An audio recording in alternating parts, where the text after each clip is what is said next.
Welcome, film fans, to a special mini episode of Real Talk. I am your host, Josh Bell, and today we're going to dive into the cinematic dumpster with Men at Work, a comedy that promised laughs but left us wondering where the punchlines went.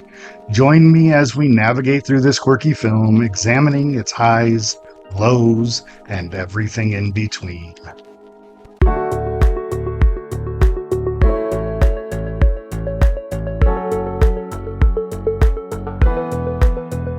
Well, let's talk about Men at Work. Starting with the premise. It sounds promising. Two garbage men, played by none other than Charlie Sheen and Emilio Estevez, accidentally stumble upon a dead body during their routine trash collecting escapades.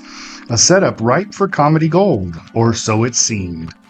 Let's unpack the plot and see where it all goes awry. Our dynamic trash collecting duo, Carl and James, find themselves in a peculiar situation when they discover a corpse on the job. Now, the potential for laughs is there, but as we unravel the storyline, it becomes clear that the comedic rhythm is somewhat off. There are a couple of chuckles scattered throughout, but the overall experience feels like a comedy struggling to find its footing. Men at Work left me feeling, imagine you're at a comedy show, you're listening to a joke, expecting a great punchline, only to be met with awkward silence. The sentiment's there, but it just didn't work. The film had the ingredients for hilarity, but somewhere along the way, the timing gets lost.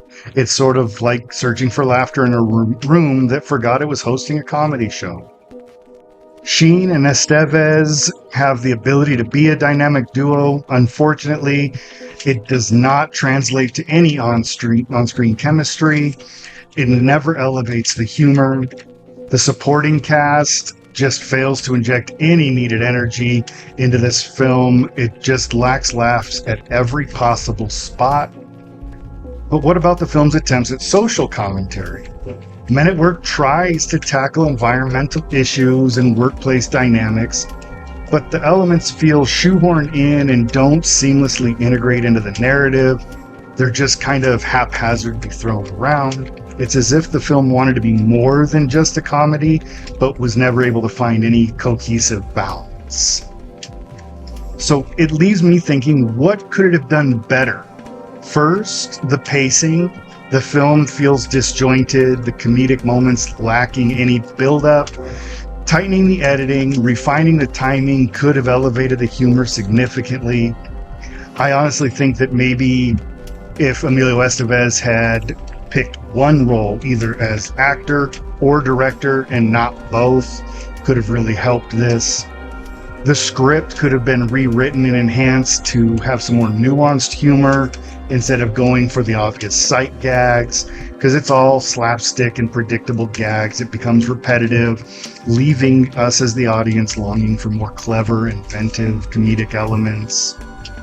The film's attempts at the social commentary could have been integrated more organically, starting with maybe that is your story rather than an afterthought. Making a more thoughtful exploration of environmental and workforce themes could have added depth to this narrative.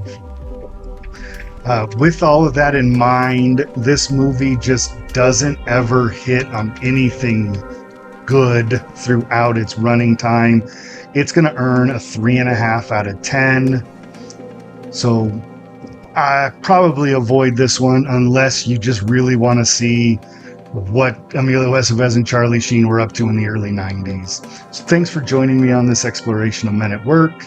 If you've endured this cinematic experience and have thoughts to share, shoot us an email over at therealrealtalk@gmail.com or drop us a message on Twitter at RealRealTalkPod or Instagram at RealRealTalk. Stay tuned for more in-depth film discussions and other mini episodes. And until next time, keep watching, keep loving, and keep those reels rolling.